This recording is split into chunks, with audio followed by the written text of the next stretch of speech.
ठीक है, हम थोड़ा सा समास पे चर्चा करेंगे, इसके बाद हम जो है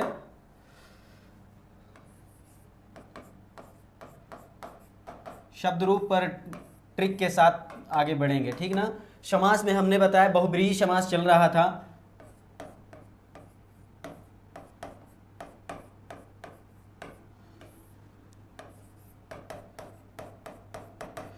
बहुब्रीहि समास का हमने बता दिया था, समानाधिकरण हमने बता दिया, इसके दो भेद थे, समानाधिकरण के 6 भेद, उसकी भी हमने चर्चा कर दी थी। अब बचा था व्यधिकरण। क्या बचा था? व्यधिकरण। तो व्यधिकरण के विषय में हमें चर्चा करनी है, तो व्यधिकरण को थोड़ा सा जानेंगे।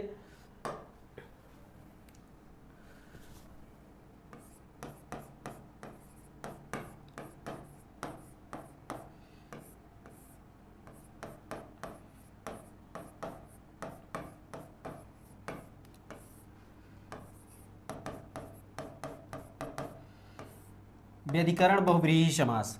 व्यधिकरण का मतलब देखिए, अधिकरण जो होता है उसे, अधिकरण को यदि कहें तो वो विभक्ति का पर्याय है। मतलब अधिकरण जो है उसे विभक्ति भी कहते हैं। ठीक ना, अधिकरण को क्या कहते हैं? विभक्ति कहते हैं। तो व्यधिकरण एक समानाधिकरण, समान का मतलब जैसे समान रूप से जो एक सामान्य बात हो, कोई व्यक्ति सामान्य रूप से चल रहा हो या दिखाई दे, उसमें कोई व्याधि ना हो, किसी तरह कोई पीड़ा ना हो, किसी तरह फोड़ा फुंसी ना हो, किसी तरह कुछ भी कोई मर्ज ना हो, तो वो समान हो, सामान्य व्यक्ति कहा जाएगा, है ना। यदि उसके पैर में एक मतलब व्याधि निकल आए, फोड़ा निकल आए, तो वो किसी तरह से समान तरीके से नहीं चल पाएगा। दूसरा व्यक्ति जैसे समान तरीके से चलता है बराबर, तो वो समान न चलना क्या हो जाएगा? व्यधिकरण में आ जाएगा। मतलब दोनों पद समान न होना व्यधिकरण, दोनों पद का समान न होना व्यधिकरण कहलाता। समानाधिकरण मतलब दोनों पद हो या दो से अधिक पद हो, वो समान अधिकरण में हो, समान विभक्ति में हो, तो समानाधिकरण कहलाता है। इसी तरह व्यधिकरण में हमने बताया कि दोनों की विभक्तियां, जो दो पद हो या दो से अधिक पद होंगे, तो उनकी विभक्तियां अलग अलग होंगी, उसको क्या कहेंगे? व्यधिकरण कहेंगे। ठीक ना, इसके विषय पे हमने जैसे तत्पुरुष में था उसी तरह सेम यहाँ पर भी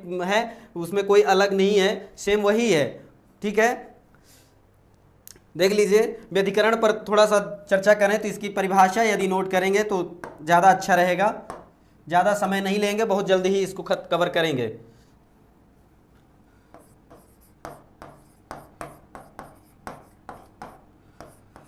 व्यधिकरण बहुब्रीहि समास में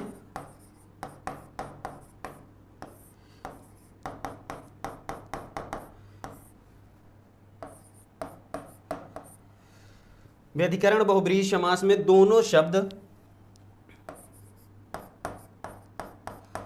दोनों पद कर दीजिए, दोनों पद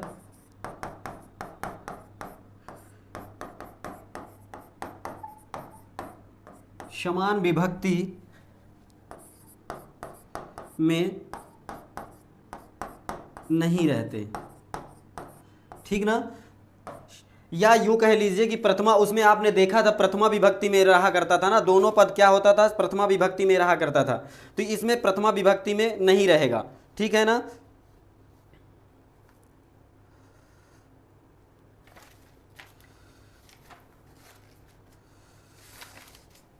समानाधिकरण में आपने देखा कि पीतम प्लस अंबरम ऐसा था,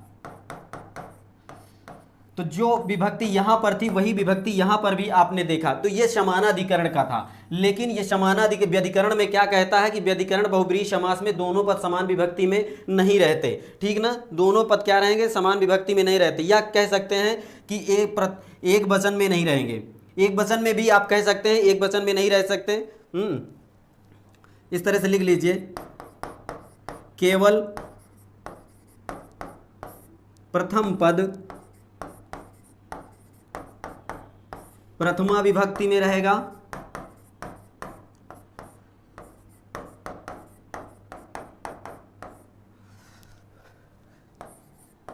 तथा दूसरा षष्ठी या सप्तमी विभक्ति में रहेगा।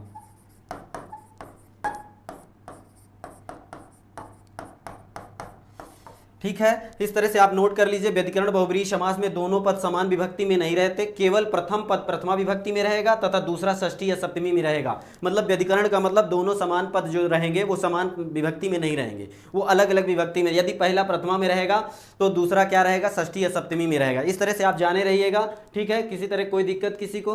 देवेंद्र चौधरी, हम भी आ गए हैं, बिल्कुल आइए, स्वागत है सभी का।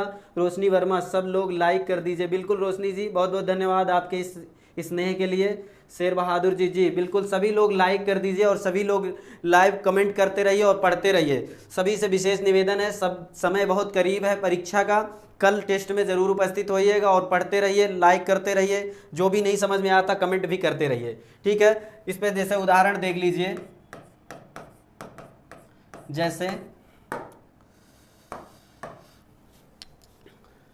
जैसे आपसे पूछेगा चक्रपाणी में कौन सा समास है, चक्रपाणी, ये बहुत लोकप्रिय उदाहरण है। चक्रपाणी यदि आपसे पूछेगा कौन सा समास है तो चक्रपाणी में आप क्या बताएंगे, बहुब्रीहि समास है। यदि समानाधिकरण या व्यधिकरण से पूछेगा तो आप बताएंगे कि व्यधिकरण का है। तो व्यधिकरण क्यों है, ये व्यधिकरण इस तरह से जानने मिलेगा, जब इसका हम समास विग्रह करेंगे तब पता चलेगा कि ये क्या है, व्यधिकरण का है, ठीक है ना। तो इसका समास विग्रह क्या हो जाएगा, चक्रम पाणौ यशसा, चक्रम पाणौ यशसा। देख लीजिए, चक्रम में प्रथमा है, प्रथमा है ना, एक वचन, क्योंकि नपुंसक लिंग जैसे चलेगा तो जैसे पुस्तकम पुस्तके पुस्तकानी चलता है उसी तरह से चक्रम चक्रे चक्राणी चलेगा। इस तरह से ये प्रथमा एक वचन का है और ये पाणव जो है ये सप्तमी एक वचन में बनेगा। जैसे हरव पर बनता है, हरव का रूप यदि पढ़ेंगे तो वहाँ सप्तमी एक वचन में हरव बनता है, उसी तरह पाणव बनेगा सप्तमी एक वचन में, ठीक ना। तो चक्रम पाणव यशसा, चक्र हाथ में, पाणव इसलिए है चक्र हाथ में है जिसके, चक्र किसके हाथ में है, तो इस तरह से आप क्या कहेंगे, विष्णु कर दीजिए, है ना, वह, है ना। तो ये जाने रहिए कि विष्णु के लिए कहा गया है चक्रम पाणौ यशसा, लेकिन इसमें इस पद में वो प्रधान व्यक्ति दिखाई नहीं दे रहा है, किसी अन्य पद को प्रधान बनाया गया है, अन्य पदार्थों प्रधाना बहुब्रीहि समास, ना। इस तरह से आपने सूत्र पढ़ा था। तो अन्य पदार्थ का अर्थ जो बता रहा है, तो ये अन्य कौन है, ये विष्णु है। इस पद में चक्रपाणी में दिखाई नहीं दिया, विष्णु का नाम उल्लेख नहीं है, लेकिन चक्र हाथ में किसके है, विष्णु के, इसलिए विष्णु के लिए कहा गया है, इसलिए यहाँ पर बहुब्रीहि समास है, ठीक ना। किसी तरह का कोई डाउट तो नहीं है, सबको समझ में आ रहा है। चक्रम पाणौ यशसा, जी बिल्कुल रागिनी पांडे जी, यूपीएसआई का पेपर, अच्छा रितु वर्मा जी डिलीट कर दी, चलिए ठीक है। इसी तरह से एक और उदाहरण, चंद्रशेखरा, चंद्रशेखरा, ठीक ना, चंद्रशेखरा। इसका यदि समास विग्रह करेंगे, चंद्र शेखरे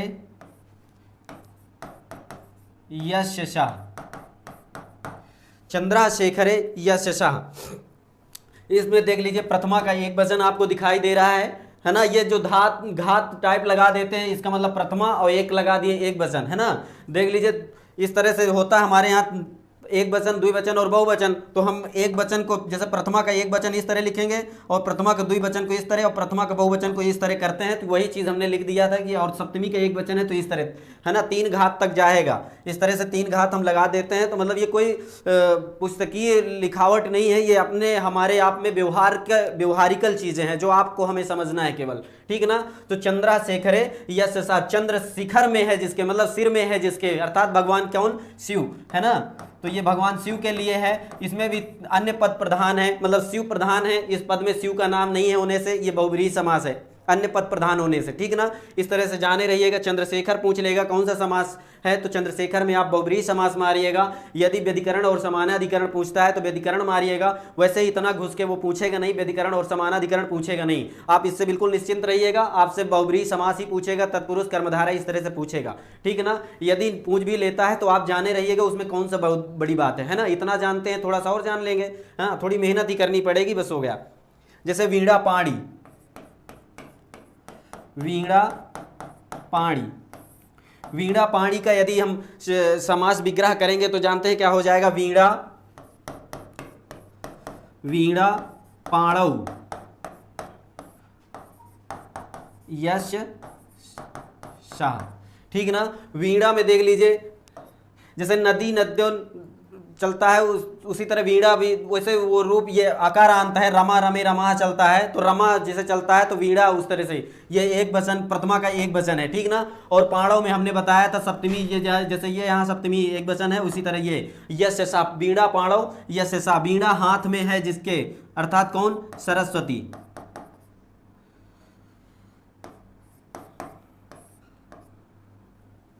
ठीक ना।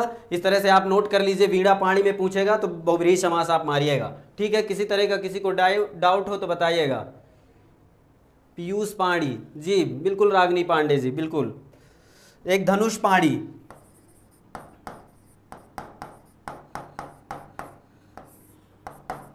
धनुष पाणी, धनु पाणव यश शाह। धनुष है हाथ में जिसके, ये प्रथमा का एक वचन, पाणव सप्तमी का एक वचन। ये देखे रहिएगा, देखिए इस तरह से आप जो है आपकी विभक्ति और रूप भी थोड़ा सा कवर होता जाएगा, इसीलिए हम बताते चल रहे हैं। ठीक ना। धनु पाणव यश शाह, धनुष हाथ में है जिसके, धनुष किसके हाथ में है, भगवान श्री राम के भी है ना, विष्णु भगवान के भी है, तो राम जी ज़्यादा इसके उचित पड़ते हैं, है ना। राम जी यहाँ पर कहे धनु हाथ में है जिसके, अर्थात राम जी। ठीक ना। इस तरह से आप जाने रहिएगा। तो इसमें कौन सा समास है, इसमें बहुव्रीहि समास है, ये चीज़ जाने रहिए।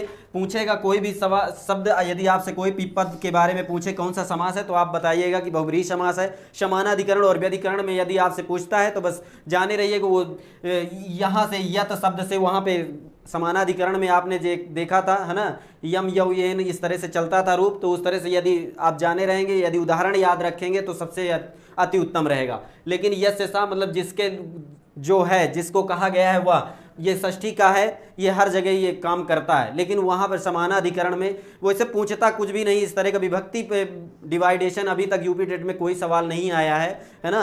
बस आपसे केवल सवाल बस पूछेगा इसमें कौन सा समास है, इस तरह से पूछता है ज़्यादातर। बस आप शब्दों को याद करे रहिएगा, उदाहरण को याद करे रहिएगा, बस ये बहुत ज़रूरी है। ठीक है। जैसे गदा पाणी, ये महत्वपूर्ण उदाहरण थे जो आपको जानना था, इसीलिए इनको लेकर आए हैं। गदा पाणौ यश शाह, ठीक ना। तो गदा है हाथ में जिसके, भीम भी हो सकते हैं इसमें, और कौन हो सकते हैं, हनुमान भी हो सकते हैं ना। भीम कर दीजिए, हनुमान कर दीजिए, किसी का नाम हो सकता है जो लोग गदा यूज करते हैं, जिनका पार्टिकुलर गदा ही उनका विशेष अस्त्र है ना, तो उनका नाम यहाँ पर हो सकता है। भीम हो सकता है और हनुमान हो सकता है, ठीक ना। जो भी आप जानते हो उनका नाम, क्योंकि नाम के लिए यहां पर पूछा नहीं गया है, बस ये जानना है कि ये तीसरा व्यक्ति के लिए कहा गया, तो तीसरा व्यक्ति कौन है, बस ये दिमाग लगाना है और कुछ कहना नहीं है। वहां पे ये नहीं पूछेगा कि किसके लिए है, ठीक ना, ये नहीं पूछेगा, बस ये पद दे देगा, इसमें कौन सा समास है ये आपसे पूछेगा। हो सके तो आपसे विग्रह करवा लेगा, तो आप ये इस तरह से कर दीजिएगा, गदा पाणव ये ससा। इससे ज़्यादा कठिन और कुछ पूछेगा नहीं, समास विग्रह से ज़्यादा कुछ पूछेगा नहीं। ठीक है ना, सभी को समझ में आ रहा जी। आगे चले, थोड़ा सा अन्य उदाहरण देखते हैं, व्यधिकरण से ज्यादा अन्य उदाहरण इसमें देख लेते हैं। उनको भी थोड़ा सा जानना जरूरी है, क्योंकि उनके बारे में भी पूछ लेता है, तो आप जाने रहिए कि उसमें भी बहुव्रीहि समास है। हाँ, बाकी और चीजें तो आप सभी लोग जानते हो, बहुत अच्छे समझदार भी आप लोग हैं, सब कुछ जान रहे हैं। जैसे आपसे पूछेगा अपुत्रः में कौन सा समास है, ये बहुत इंपॉर्टेंट सवाल है। अपुत्रः में कौन सा समास है, अपुत्रः में बहुव्रीहि समास है, ये जाने रहिएगा, खूब अच्छी तरह से रट लीजिए। अपुत्रः में कौन सा समास है, बहुव्रीहि समास है। ये जैसे नए तत्पुरुष जैसे लग रहा है, लेकिन नए तत्पुरुष का नहीं है, नए तत्पुरुष का नहीं है, ये बहुव्रीहि का है। अविद्यमाना पुत्र यशसा, जिसके पास पुत्र ही विद्यमान नहीं है, पुत्र नहीं है, उस वह, हाँ, जिसके कोई पुत्र ना पैदा हुआ हो, तो वह व्यक्ति को क्या कहेंगे, अपुत्रः कहेंगे, अविद्यमान पुत्र भी कहेंगे। ठीक ना, इस तरह से इसमें बहुव्रीहि समास है। जब अर्थ निकालेंगे, उसका विग्रह करेंगे तो समझ में आ जाएगा। इसको समास विग्रह में लिख लीजिए,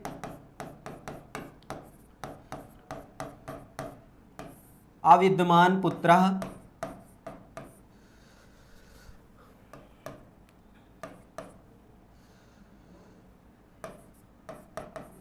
यश, ठीक ना। अविद्यमान पुत्र यस्य सः, तो कौन हो जाएगा, अपुत्र या विद्यमान पुत्र, इस तरह से आप कह सकते हैं, अपुत्र या अविद्यमान पुत्र, ये भी पद हो सकता है। ठीक ना। अविद्यमान पुत्र यस्य सः, जिसके पास पुत्र विद्यमान नहीं है, जिसके पास पुत्र पैदा नहीं हुआ, जिसके पुत्र नहीं पैदा हुआ है, जिसके पुत्र रूपी रत्न नहीं है, वो कौन है, वो अपुत्र है। ठीक ना। इस तरह से अर्थ निकालेंगे तो वो कौन हो जाएगा, वो अदर व्यक्ति हो जाएगा। तो तीसरा कोई अन्य पद प्रधान दिखाई देगा तो वहां पर बहुब्रीहि समास हो जाएगा। ठीक ना। इस तरह से इसका अर्थ निकालेंगे तो ये समझ में आ जाएगा। अपुत्रा बहुत इंपॉर्टेंट है, याद रखिएगा, ये पूछ सकता है आपके यूपी टेट परीक्षा में। ठीक है। इसी तरह से अनाथः,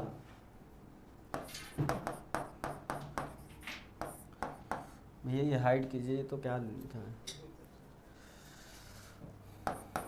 इसका समास विग्रह हो जाएगा अविद्यमान नाथा यस्य सः, अविद्यमान नाथा यस्य सः।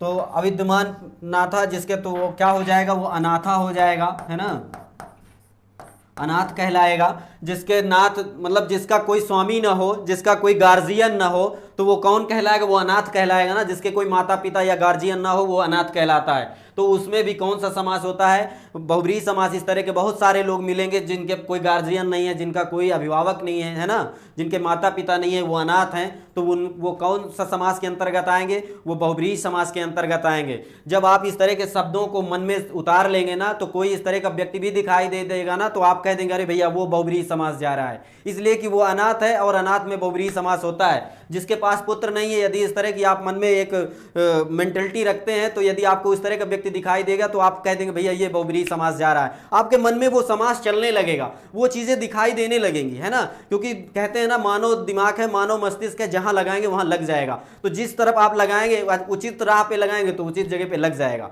ठीक ना। तो उचित जगह प्रयोग कीजिए, बहुत जरूरी है इस समय। एक और बहुत इंपॉर्टेंट है द्वित्रा, द्वित्रा। ठीक ना। द्वित्रा भी जान लीजिए।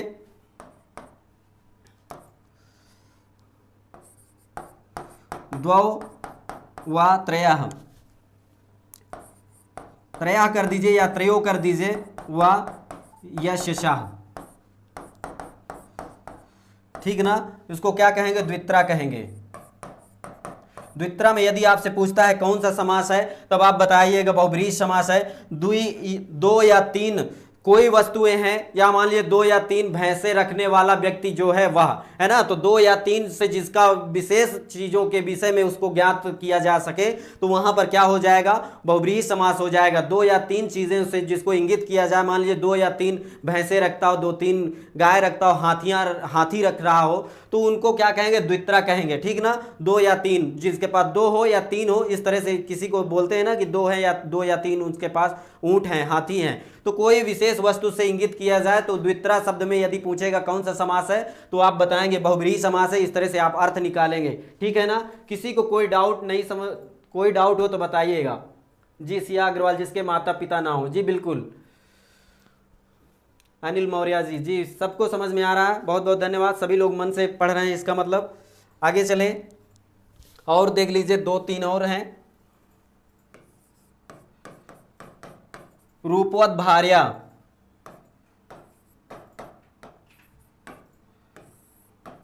रूपवत भार्या, रूपवत भार्या में कौन सा समास है, तो बहुब्रीहि समास है, जाने रहिएगा। रूपवत भार्या, ये किसी की, भार्या मीन्स होती है पत्नी, किसी की पत्नी बहुत सुंदर हो तो समझ लीजिए वो बहुब्रीहि समास है। जिसकी रूपवती पत्नी हो, क्या है, बहुब्रीहि समास है ना।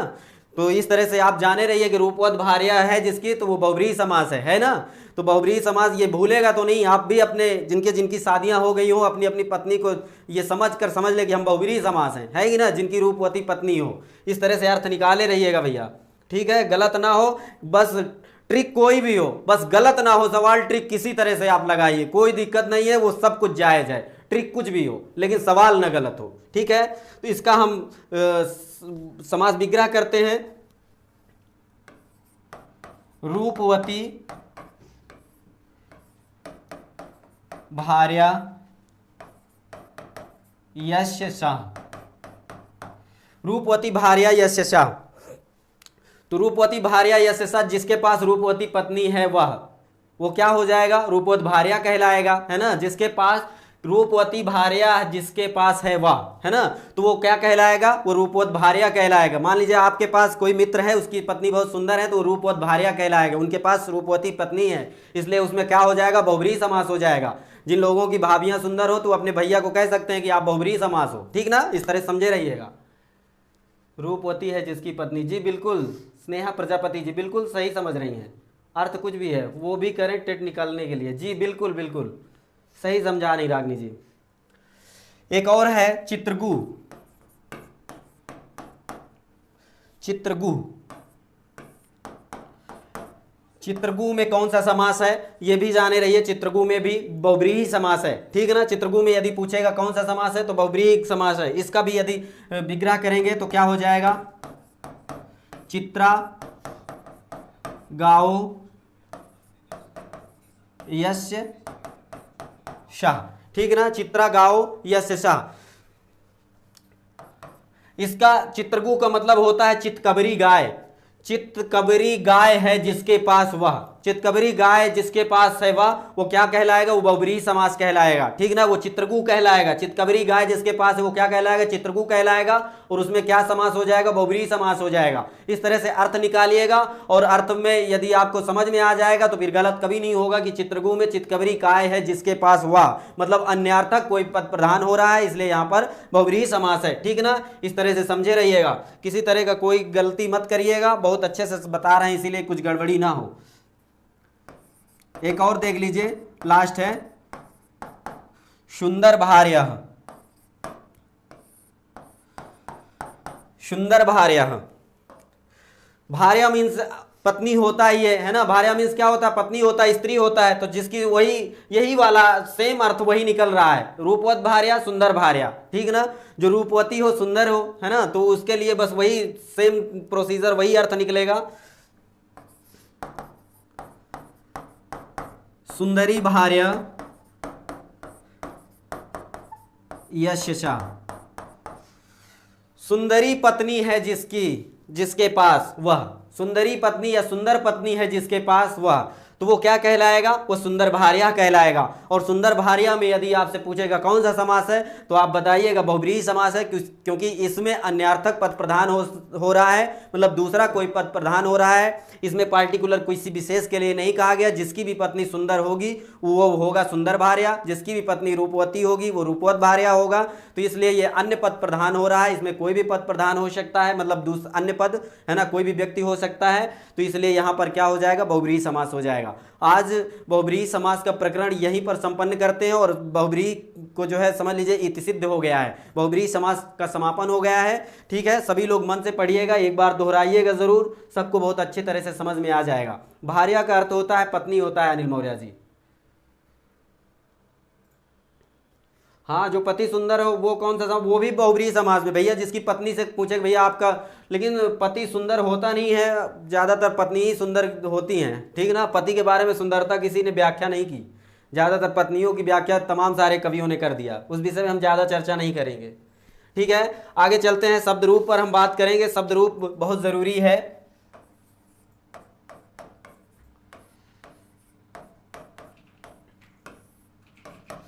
शब्द रूप, शब्द रूप जानना बहुत आवश्यक है, क्योंकि शब्द रूप पूछता ही पूछता 3-4 क्वेश्चन, शब्द रूप धातु रूप मिला करके 3-4 क्वेश्चन रहते हैं, ठीक ना। ये आपकी जो है सीढ़ी को आगे और पीछे कर सकता है। शब्द रूप धातु रूप ये यदि आपसे बनने लगा तो समझ लीजिए कि फिर आप मतलब संस्कृत में बहुत बड़ी महारत हासिल कर लिए हैं, ठीक ना।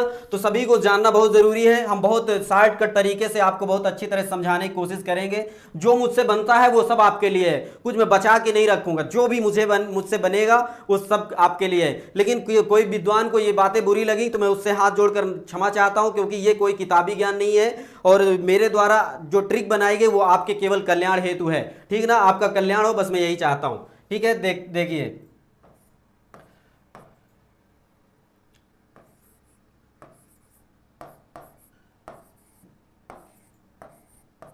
ठीक ना, प्रथमा द्वितीय तृतीय चतुर्थी पंचमी षष्ठी और सप्तमी, इस तरह से आप देखते हैं। और लास्ट में क्या रहता है, संबोधन रहता है। संबोधन हूबहू प्रथमा की तरह चलता है, सभी लोग जानते हैं इस तरह से, है ना। जब कारक बताएंगे तो प्रथमा में संबोधन भी आ जाता है, उसके विषय में भी हम चर्चा करेंगे। तो संबोधन की कौन सी विभक्ति होती है, प्रथमा होती है, ठीक ना। ये चीज जाने रहिएगा, ये कारक का प्रकरण है। और कारक बहुत जल्द हम हो सकता है कल परसों में शुरू कर देंगे, इसको बस बता दें बस इसके बाद ही, ठीक ना। इसी तरह ये 3 लाइन में रहता, एक वचन द्विवचन और बहुवचन में, ठीक ना। ये भी चीज जानते हैं। तो यहां पर ये द्विवचन वाला लिख लीजिए। इस तरह से आप ग्राफ बनाएंगे तो ज्यादा समझ में आएगा, ठीक ना। ये द्विवचन का है और इसी तरह से ये बहुवचन में इस तरह से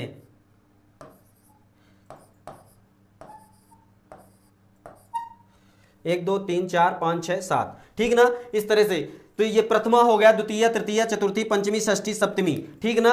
इसको यदि हम कहेंगे, ये प्रथमा का एक वचन कहेंगे तो 1 का पावर 1 कहेंगे। यदि प्रथमा का द्विवचन कहेंगे तो 1 का पावर 2 कहेंगे। यदि प्रथमा का बहुवचन कहेंगे तो 1 का पावर 3 कहेंगे। इस तरह से कहेंगे, आपको कोई दिक्कत तो नहीं होगी। सब लोग शॉर्टकट तरीके में जाने रहिए जी। चतुर्थी का एक वचन कहेंगे तो 4 का पावर 1 कहेंगे। चतुर्थी का 2 वचन कहेंगे तो 4 का पावर क्या कहेंगे, 2 कहेंगे। यदि चतुर्थी का बहुवचन कहेंगे तो 4 का पावर 3 कहेंगे, ठीक ना। इस तरह से जाने रहिएगा, ये बहुत कठिन नहीं है, अच्छी तरह समझे रहिए कि ये कोई किताबी भाषा भी नहीं है, ये आपके व्यवहार के लिए, आपका कल्याण हो इसके लिए ये सब कुछ गढ़ा गया है, ठीक ना। ये हमारे विशेष गुरुदेव की विशेष ट्रिक है और उन्हीं को इसका श्रेय जाता है। और बस आपके काम में आ जाए, बस और कुछ नहीं मैं चाहता हूं, ठीक ना। तो ये इसमें हम जैसे आपको बता दूं कि इसका ग्राफ किस तरह से आपको बताना है, इसमें इस तरह से लिख लीजिएगा। यहां पर ए लिख लीजिएगा और यहां पर क्या लिखेंगे, यहां पर के लिख लीजिए। 4 के सामने के कर दीजिए और यहां पर ए लिख दीजिए। और इसको क्या करेंगे, इसको ऐसे मतलब इसको बंद कर दीजिए एक डिब्बे में। और इसी तरह से यहां पर भी बंद कर दीजिए, ठीक ना। ये बंद कर दीजिए। अब यहां पर क्या बचा, ये ऊपर वाला बचा है, इसको भी इस तरह से बंद कर दीजिए। अभी बहुत ज्यादा हड़बड़ाने की जरूरत नहीं है कि बहुत जल्दी में आप कहें कि क्या कर रहे हैं। बस आप थोड़ा सा धैर्य रखिएगा, धैर्य बनाए रखिएगा, सब कुछ समझ में आ जाएगा। आज यदि नहीं समझ में आया तो आजीवन, यदि आज आप समझने के लिए थोड़ा सा वेट नहीं किए तो फिर जीवन में आप समझ भी नहीं पाएंगे, ये भी जाने रहिएगा। इसलिए आप थोड़ा सा धैर्य बनाए रखिएगा तो बहुत अच्छे से आपको समझ में आएगा।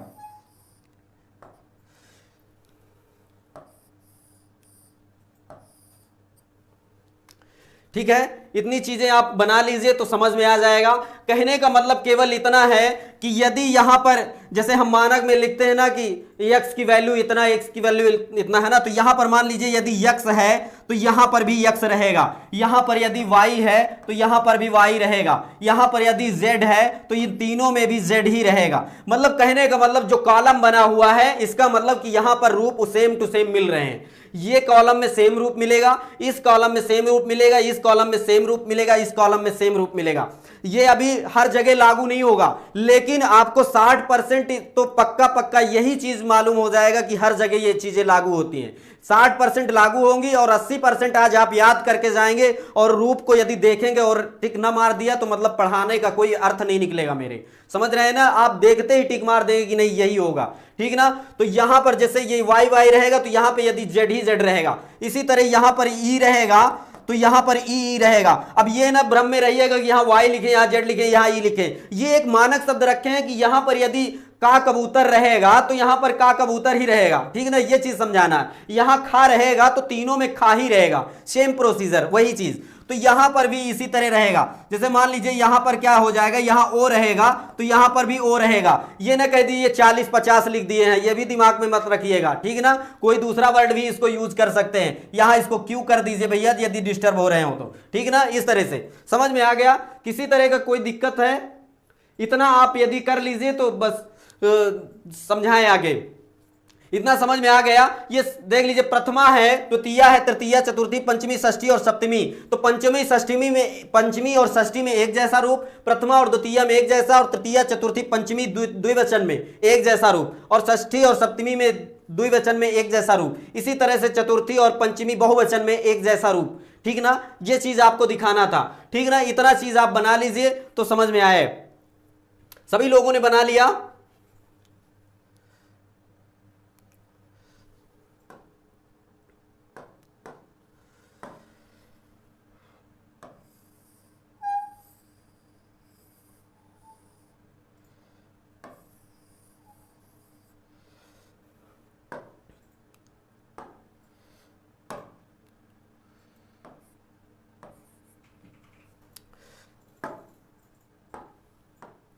यहां पर जैसे हम लिखेंगे एक रूप लिखेंगे, कौन सा, सरित शब्द का, क्या लेंगे, सरित।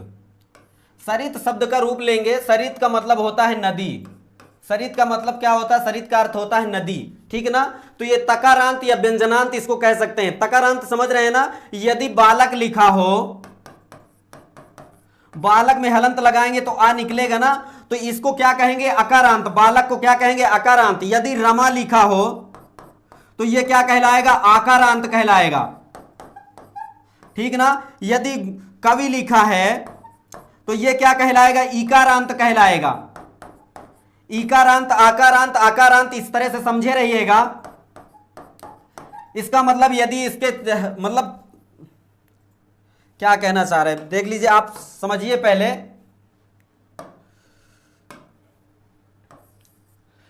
हम ये कहना चाह रहे थे कि यदि ये का रहेगा, इसमें हलंत नहीं रहेगा, तो ये अकारांत, ह्रस्व अकारांत। यदि बड़ा आ रहेगा तो आकारांत। अंत में जो मतलब स्वर लगा रहे उसी को अकारांत या इकारांत उस तरह से कहते हैं, ठीक ना।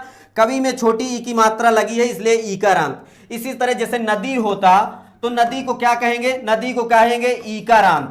क्या कहेंगे, इकारांत कहेंगे। इसी तरह जैसे पितृ शब्द होता, पितृ शब्द को क्या कहते, रीकारांत। इसमें तो कोई कंफ्यूजन नहीं है ना, ये इकारांत रीकारांत ये चीजें जान गए।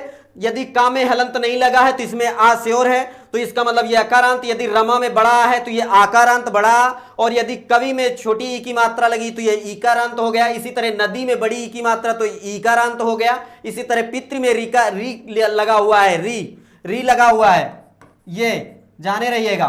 तो री लगा हुआ इसलिए इसको क्या कहेंगे, रीकारांत कहेंगे। सबको समझ में आ गया, बालक अकारांत शब्द है जी। रागिनी पांडे जी, बिल्कुल सभी लोगों को समझ में आ गया, इतना तो कुछ दिक्कत नहीं है। सरित शब्द जो है ये व्यंजनांत या तकारांत कुछ भी कह सकते हैं। व्यंजनांत है, इसमें कुछ स्वर नहीं है अंत में, है ना, तो इसको व्यंजनांत भी कह सकते हैं, और ता लास्ट में है इसलिए तकारांत भी कह सकते हैं, ठीक ना। इस तरह से समझ में आ गया। अब चलते हैं, इसको ग्राफ को भरने की बात है।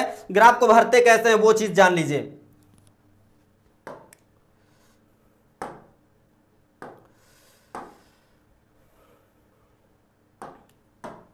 इसमें सरित शब्द को, सरित को यहां पे सरित लिख देंगे। क्या लिखेंगे, सरित शब्द रूप है तो सरित यहां पर एक वचन में क्या बनेगा, सरित बनेगा। तो यहां पर क्या बनेगा, यहां पर बनेगा सरितौ। क्या बनेगा, सरितौ। तो हमने ये बताया था कि जो यहां पर बनेगा वो यहां पर बनेगा, ठीक ना। सेम वही चीज बनेगा, तो यहां पर भी सरितौ आप लिख दीजिए। सबसे पहले सरितौ लिख दीजिए। बहुत सारे रूपों में आपको ये सिमिलरिटी मिलती होगी, ये चीजें बराबर मिलता होगा। जैसे बालका, बालको, बालका होता है तो यहां पर बालको द्वितीया के द्विवचन में भी बालको मिलता है, तो ये चीजें सिमिलरिटी है। मतलब आपको इसलिए ये ग्राफ बताया जा रहा है कि ये ग्राफ में आप जाने रहिए कि कहां पर क्या क्या मिल रहा है, ठीक ना। वो चीजें औ की मात्रा आपको बराबर दोनों जगह मिल रहा है, तो बालक में या राम के शब्द में या किसी भी ऐसे शब्द आप देखते होंगे तो दोनों चीजें साथ में मिल रही होती हैं, ठीक ना। इस तरह से आप जाने रहिए। सरिता, सरित, सरितौ, यहां पर फिर क्या हो जाएगा, सरितः।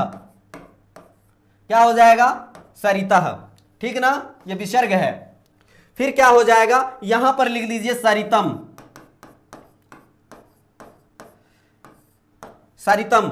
और फिर द्वितीया के द्विवचन में क्या है, सरितो है। और फिर यहां पर क्या हो जाएगा, यहां पर भी सरितः ही होता है।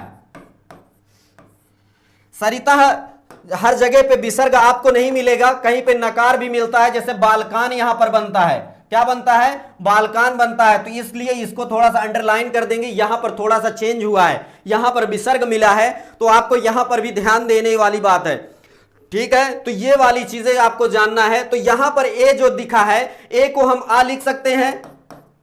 ए को हिंदी में क्या लिखते हैं, आ लिखते हैं। तो यहां पर मूल शब्द क्या है, सरित है।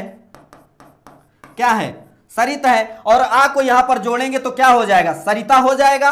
ए का मतलब आ जोड़ दीजिए तो यहां पर क्या हो जाएगा, सरिता हो जाएगा, ठीक ना। ए के 56 है, ए के क्या है, 56 है। ए का आ जोड़ दिए यहां सरित में तो आ हो गया, सरिता हो गया, बड़ा आ हो गया। अब एक यहां के की मात्रा का ए निकालेंगे तो मूल शब्द क्या है, सरित है।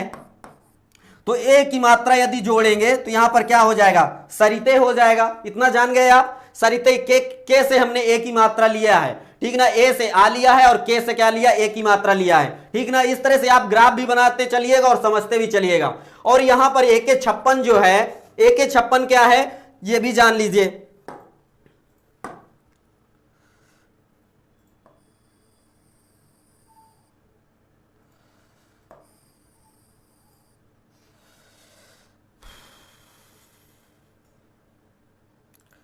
AK56 एक रिवॉल्वर या पिस्टल का नाम जो भी सुने हो, या जो भी गोली चलाने वाली जो भी मतलब सामग्री होती होगी वो जान लीजिए कि AK56 क्या है, एक फायरिंग पिस्टल है, हाँ, जो फायर की जाती है जिससे, ठीक ना। AK56 का नाम जान लीजिए, ठीक है,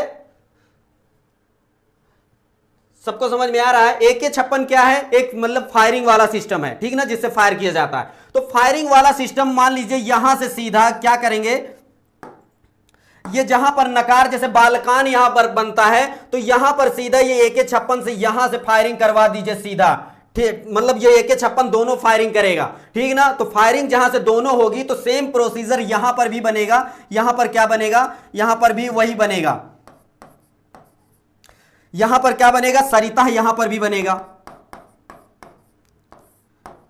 सरिता यहां पर बनेगा। तो ये आपको बताया था कि ये जहां पर कॉलम बना रहेगा सेम टू सेम वही रहेगा, तो नीचे वाले में भी क्या बनेगा, यहां पर भी सरिता बनेगा, ठीक ना। तो इतनी चीजें आपको क्लियर हो गई। ये AK56 से फायरिंग की गई तब जाके यहां पर जो है डबल फायर हुआ है, ठीक ना, इसलिए यहां पर डबल फायर है, तभी यहां पर सरिता बना है। नहीं तो ज्यादातर जगह पे नकार भी बनता है, ठीक ना, कहीं कहीं पे विसर्ग बनता है, कहीं कहीं पे नकार बनता है। जैसे बालकान रामान इस तरह से आपको दिखाई देता होगा तो वहां पर नकार रहता है, लेकिन जहां पर ये AK56 का फायर जाएगा वहां पर ये चीजें यहां पर सेम बना रहेगा, तो यहां पर क्या हो जाएगा, यहां पर विसर्ग रहेगा। ये जान लीजिए कि जिन शब्दों में ये हलंत रहेगा तो वहां पर ये विसर्ग रहेगा।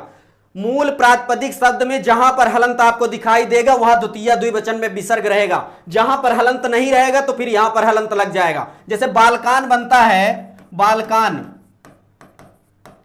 बालकान में नकार में हलंत रहता है, लेकिन बालक शब्द में आपको, बालक मूल प्रातिपदिक शब्द है उसमें आपको हलंत नहीं दिखेगा, ठीक ना। ये चीज यदि वहां पर हलंत नहीं दिखेगा तो यहां पर नकार के साथ हलंत दिखाई देगा, ठीक ना। इतना जाने रहिए अभी मोटे मोटे तौर पे, ठीक है। बहुत कठिन तो नहीं लग रहा है किसी को? किसी को बहुत कठिन लग रहा हो तो बताइए सर इतना भी।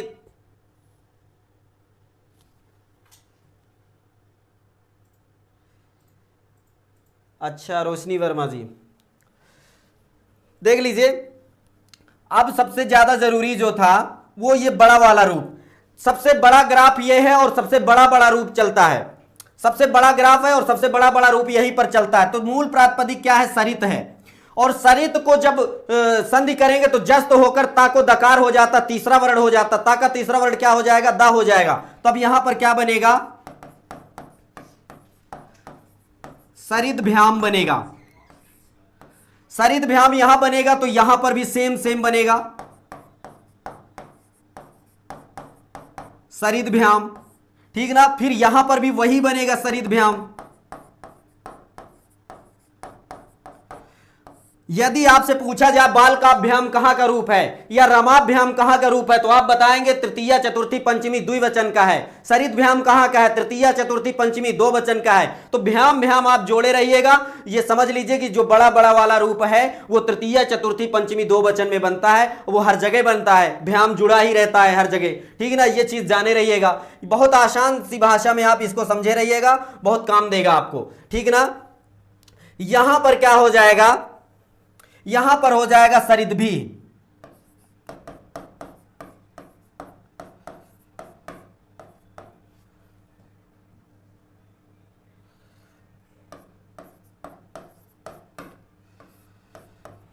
ठीक है, सरिद्भी हो जाएगी, आधा दा है, सरिद्भी इस तरह से हो जाएगा यहां पर। और सरिद्भी यहां पर क्यों होगा, कहीं कहीं जैसे बालकई होता है, बालक में बालकई बनता है, रामई बनता है, यहां पर सरिद्भी क्यों हुआ है, इसके लिए भी एक सूत्र है, हमने देखा, उसके वो सूत्र भी जाने रहिए, कहां पर आपको ऐ लगाना है और कहां पर आपको ईकार के साथ विसर्ग लगाना है, ठीक है ना, वो चीज जाने रहिए। जिस शब्द में आप ये जान लीजिए, जिस शब्द में ह्रस्व आ रहेगा, जहां पर जैसे बालक लिखा रहेगा, बालक में आकार है ह्रस्व आ जहां पर जुड़ा रहेगा वहां पर आपको यहां अ की मात्रा वाला मिलेगा। जैसे बालकई, रामई, राम लिखा रहेगा, राम में देख लीजिए यहां पर ह्रस्व आकार है तो यहां पर क्या मिलेगा आपको, अ की मात्रा विसर्ग के साथ मिलेगा, ठीक ना, रामई मिलेगा। यदि ह्रस्व आकार नहीं है, रमा है, बड़ा आ देख लीजिए, बड़ा आ मिल जाएगा तो यहां रमा भी बन जाएगा। यहां पर यदि ह्रस्व आकार आपको मूल प्रातिपदिक शब्द में नहीं मिलता है तब आप यहां पर क्या करेंगे, इकार के साथ विसर्ग लगाएंगे। यदि ह्रस्व आकार मिलेगा तो वहां पर अ की मात्रा और विसर्ग रहेगा। यह चीज जाने रहिएगा, हर जगह यह काम करेगा। आप इतना याद रखिएगा, यदि ह्रस्व आकार मिल जाएगा तो समझ लीजिए वहां पर अ की मात्रा और विसर्ग रहेगा, और किसी पद में यदि आपको नहीं मिलता है ह्रस्व आकार तो वहां पर समझ लीजिए इकार के साथ विसर्ग रहेगा। कठिन तो नहीं लग रहा है, याद रखिएगा इतनी चीजें, ये तो याद ही करना पड़ेगा। इतनी बातें कोई बताएगा नहीं, किसी कोचिंग में किसी किताब में नहीं छपा रहेगा। आप इतना चीज जाने रहिएगा कि यहां पर यदि इकार है तो इसका मतलब जो मूल प्रातिपदिक शब्द है उसमें ह्रस्व आ नहीं है लास्ट में। देख लीजिए तकार हलंत के साथ है, इसमें आ नहीं जुड़ा हुआ है। यदि बालक होता, राम होता तो क्या होता, यहां पर रमई या बालकई होता, ठीक ना। यदि नदी होता तो नदी में देख लीजिए ह्रस्व आकार नहीं है यहां लास्ट में तो वहां पर क्या हो जाएगा, नदी भी बन जाएगा। इतनी चीजें आप जाने रहिएगा, ह्रस्व आकार देख लीजिएगा, याद रखिएगा। वीडियो को फिर से 2 बार 3 बार देख लीजिएगा, आपके ये काम की वीडियो है और कभी भूलेगा नहीं ये चीजें, ठीक ना। यहां पर क्या हो जाएगा, यहां पर सरिद्भ्या हो जाएगा। क्या हो जाएगा, सरिद्भ्या। तो सरिद्भ्या यदि यहां पर हो जाएगा तो पंचमी में क्या हो जाए, पंचमी बहुवचन में क्या हो जाएगा, सेम टू सेम यही रहेगा, सरिद्भ्या यहां पर भी बनेगा, ठीक है। सरिद्भ्या यहां पर भी बन जाएगा। इतनी बात समझ में आई। अब यहां पर क्या हो गया, यहां षष्ठी और सप्तमी बचता है। तो षष्ठी और सप्तमी के लिए एक थोड़ा सा मतलब अब समझ लीजिए कि एक अपने से क्लू बनाया गया है। देख लीजिए ये सरिता का पहले यहां देख लीजिए, ये वाला जो चीज है इसको ट्रांसफर और प्रमोशन कर दीजिए। मान लीजिए ट्रांसफर प्रमोशन का मतलब यदि आप सहायक अध्यापक बन जाते हैं किसी दूसरे विद्यालय में, यदि आपका ट्रांसफर होगा तो आप सहायक अध्यापक के पद पर ही जाएंगे, ठीक ना। यदि ट्रांसफर और प्रमोशन साथ में होता है तो आप यहां से सहायक अध्यापक रहे लेकिन वहां जाएंगे तो क्या हो जाएंगे, हेडमास्टर हो जाएंगे, ठीक ना। प्राथमिक विद्यालय के क्या हो जाएंगे, हेडमास्टर हो जाएंगे, ट्रांसफर प्रमोशन। तो यहां पर सरिता और सरिता के यदि ट्रांसफर प्रमोशन करवाएंगे तो सरिता यदि कर देंगे तो क्या हो जाएगा, सरिता कर दिए तो ये क्या हुआ, ट्रांसफर हो गया। इसको भी यदि इस तरह से लिख दिए सरिता तो ये ट्रांसफर हो गया। लेकिन प्रमोशन कब हो जाएगा, जब इसको ओकार यहां पर लग जाएगा तो सरितो हो जाएगा, तब ये क्या हो जाएगा, ट्रांसफर और प्रमोशन हो जाएगा। इसका मतलब विसर्ग साथ में रहेगा लेकिन इसमें कुछ और जुड़ जाएगा। तो ये चीजें आप जाने रहिएगा। षष्ठी और सप्तमी द्विवचन में सरितो बनता है, ठीक ना। ये चीज कई जगह आपको देखने को मिलेगा। यदि आज आप रूप देखेंगे बहुत सारे रूप में ये जितने ग्राफ बनाए, तृतीया चतुर्थी पंचमी और षष्ठी सप्तमी प्रथमा द्वितीया, ये सारे चीजें जहां जहां ग्राफ बनाए आपको बहुत चीजें एक जैसा दिखाई देगा। कुछ तो पढ़ना पड़ेगा, आपको करना ही पड़ेगा। देखेंगे तो आपको दिखाई देगा, यदि मन से देखेंगे, जहां पर भी आप देखेंगे आपको हर जगह कुछ ना कुछ आपसे सिमिलरिटी दिखाई देगी, ठीक ना। तो यहां पर क्या हो जाएगा, इसको हम समझ लीजिए कहते हैं हरि, और यहां पर हरि का, और यहां पर नाम, और यहां पर कर दीजिए बिपाशा बसु, ठीक ना। हरि का नाम बिपाशा बसु। तो हरि का नाम बिपाशा बसु से यहां पे हरि जो है इसका इकार ले लेंगे। हरि से क्या ले लेंगे, इकार लेंगे। तो मूल प्रातिपदिक शब्द क्या है, सरित है। सरित है तो सरित में जब इकार जोड़ेंगे तो क्या बन जाएगा, सरिति बन जाएगा, सरिति बन जाएगा। फिर इसके बाद ये ट्रांसफर प्रमोशन वाला को छोड़ दीजिए। यहां पर ये जो षष्ठी वाला, षष्ठी बहुवचन है तो यहां पर हमने लिखा था नाम, तो नाम राम शाम। यहां पर आपको इसी तरह नाम राम शाम काम धाम जो भी यदि आपको मिलेगा षष्ठी बहुवचन पे ही मिलेगा। तो यहां पर मूल प्रातिपदिक शब्द क्या है, सरित है। सरित है तो सरित में क्या हो जाएगा, इसमें आम जोड़ दीजिए, सरिताम हो जाएगा। आम राम शाम ये आपको जोड़ना है तो यहां पर क्या हो जाएगा, सरिताम हो जाएगा। नाम यहां पर जोड़ना था ना, आम राम नाम शाम। तो और यहां पर क्या है, सप्तमी बहुवचन में बिपाशा बसु। तो बिपाशा बसु का बिपाशा बा और तक डिलीट कर दीजिए, इसको सु बचेगा। सु यहां से ले लेना है। तो हरि का नाम बिपाशा बसु से क्या लेना है, सु लेना है। तो यहां मूल प्रातिपदिक क्या शब्द है, सरित है।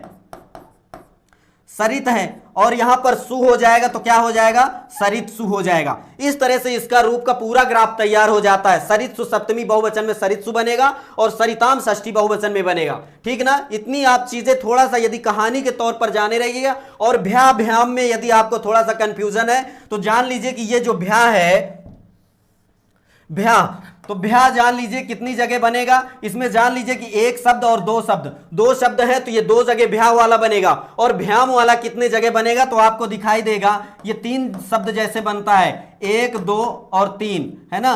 तो 1 2 3 इस तरह से बनेगा, तो 3 जगह पर यह भ्याम बनेगा और 2 जगह पर भ्या भ्या बनेगा। इस तरह से आप क्ल्यू भिड़ाए रहेंगे तो आपको समझ में आएगा। लेकिन ये ग्राफ एक जगह क्लियर बना लीजिएगा, दूसरी जगह फिर से अलग से बनाइएगा। ग्राफ को हटाकर वहां पर रूप भरिएगा और अलग अलग कलर से पेन भरिएगा जहां जहां पर ये ट्रिक चीजें काम कर रही हैं।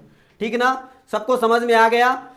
किसी तरह को किसी को डाउट होगी तो अगली क्लास में फिर से हम इसको शब्द रूप और धातु रूप कल के क्लास में एक बार और ले लेंगे, और इसके बाद फिर कारक प्रकरण पर हम चर्चा करेंगे। आज की कक्षा को बस यहीं पर समाप्त करते हैं। इतने को थोड़ा सा वीडियो को फिर से 1-2 बार यदि आप रिवाइज कर देखेंगे तो आपको पूरा यकीन है कि आपको कम से कम नहीं तो 80-85% या 90% आपको याद हो जाएगा। ठीक है, और सारे रूपों में ये सारी सिमिलरिटी देखिएगा। जो चीजें ग्राफ में हमने बताया कि यहाँ चतुर्थी और पंचमी बहुवचन में, तृतीया चतुर्थी पंचमी द्विवचन में, और इधर पंचमी षष्ठी एक वचन में, और प्रथमा और द्वितीया द्विवचन में, ये चीजें, और षष्ठी सप्तमी द्विवचन में, इस तरह की चीजें जहां पर सिमिलर मतलब एक जैसा बना हुआ है, ये चीजें यदि आप देखेंगे तो बहुत सारी जगहों पर आपको दिखाई देगा। और यहां पर जो ये सु है, ये सरित सु सप्तमी बहुवचन पे है ना, सप्तमी बहुवचन पे कहीं पे आपको मूर्धन्य श मिलता है, कहीं पर दंत श मिलता है। ये कल की कक्षा में इसका डाउट भी क्लियर कर देंगे कि कहां पर आपको दंत सा लगाना है और कहां पर आपको मूर्धन्य श लगाना है। ठीक ना, ये चीजें कल की कक्षा में हम बताएंगे। आज अब क्लास का हिंदी का समय हो गया, सर आ भी गए हैं। बस आज की कक्षा को यहीं पर विराम देते हैं, कल की कक्षा में फिर आपसे मिलेंगे। तब तक के लिए इजाजत दीजिए, नमस्कार।